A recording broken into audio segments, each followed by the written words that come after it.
The K1 marked the start of BMW's modern sports bike era. It was, and still is, innovative and great-looking, if a little quirky in places.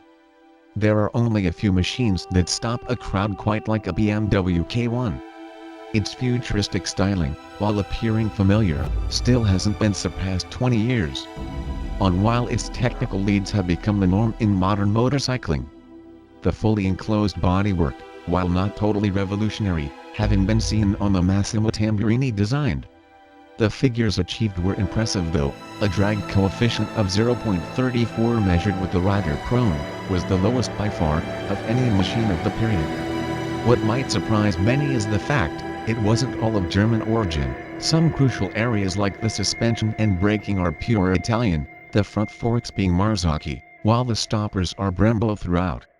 The brakes being the real stars of the show with tons of feel and unfading power, while the ABS is unnoticeable and completely unobtrusive in its operation.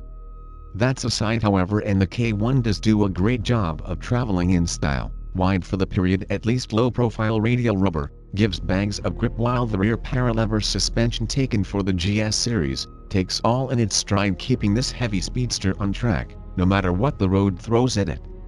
The K1 engine produced 100 horsepower and equal 100 Nm. Engine itself was very robust.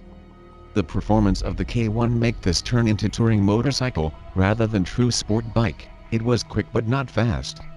The first 100 km/h is achieved under 4 seconds, and top speed is almost 240 km/h.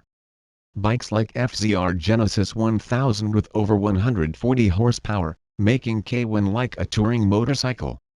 The K1 will be forever known for his radical flashy design, good fuel consumption, rare personality and good travel capability.